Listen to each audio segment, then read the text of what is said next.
The emergency department of St. Matthew's Hospital was packed with patients, nurses, and doctors rushing through another chaotic morning.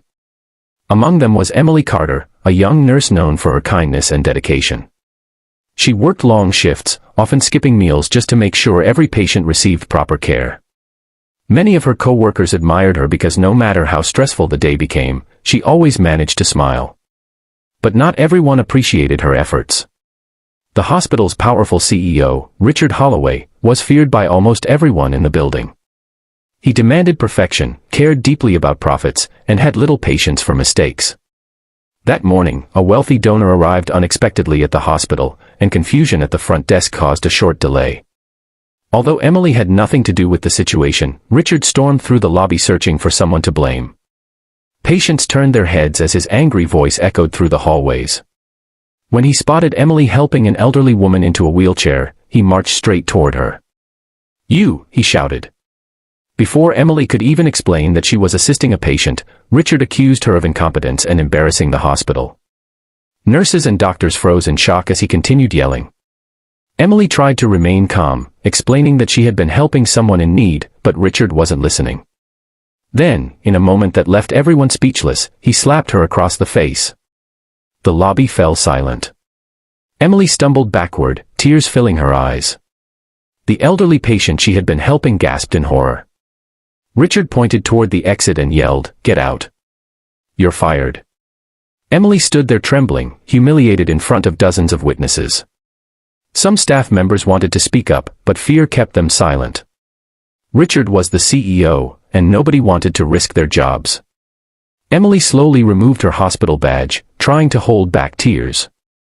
She had devoted years of her life to caring for patients, and now she was being thrown away without a chance to defend herself. As she walked toward the doors, the sound of helicopter blades suddenly echoed across the parking lot. At first, nobody paid much attention. Medical helicopters occasionally landed near the hospital. But this helicopter was different. It was a Navy aircraft, and it descended directly outside the main entrance. Dust swirled across the pavement as staff and patients rushed toward the windows to see what was happening. Richard frowned, annoyed that the dramatic arrival was distracting attention from him. The helicopter touched down, and moments later a Navy commander stepped out. Dressed in uniform and moving with urgency, he entered the hospital lobby. His eyes scanned the room until they landed on Emily. The commander immediately rushed toward her. To everyone's astonishment, he ignored the CEO completely. "Emily," he called out. "Are you okay?" Emily looked confused. The commander gently checked her face and saw the red mark from the slap. His expression darkened. "Who did this?" he asked. Nobody spoke. Finally, one of the nurses pointed toward Richard. The commander turned slowly. "You slapped her." Richard laughed nervously. "This is none of your business. I'm the CEO here." The commander stared at him for a long moment before responding. "Actually, it is my business."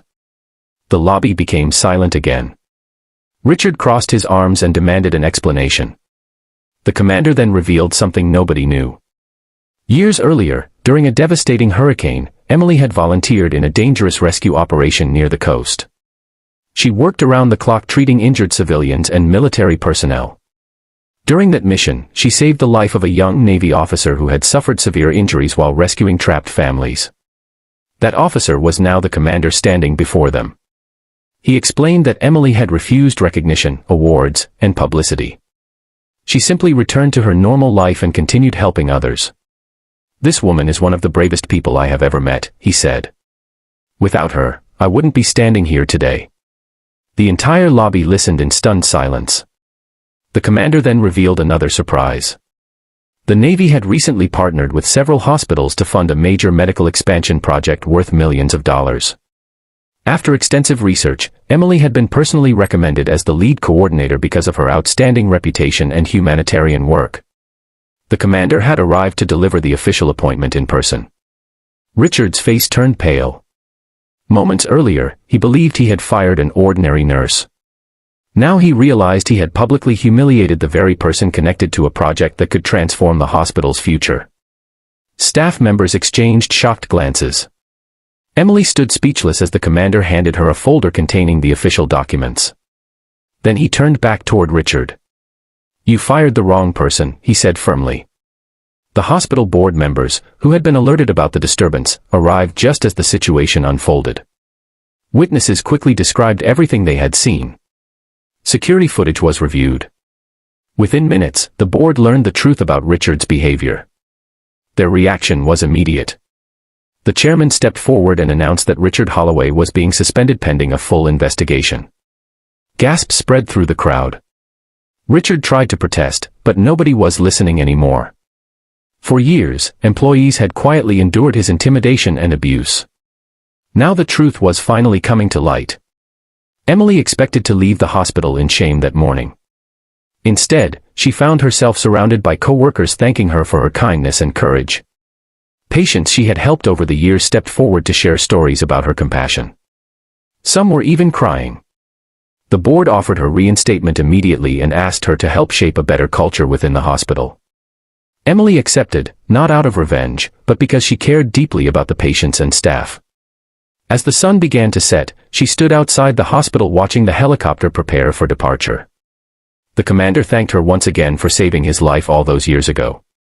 Emily smiled and replied that helping people was simply her duty.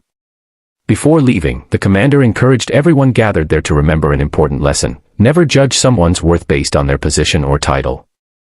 True greatness is found in character, kindness, and integrity. And that day, everyone learned exactly what that meant. Emily walked back into the hospital, no longer as a humiliated employee, but as a respected leader whose compassion had changed countless lives. Her story became a reminder that even when life seems unfair, kindness has a way of returning when you least expect it.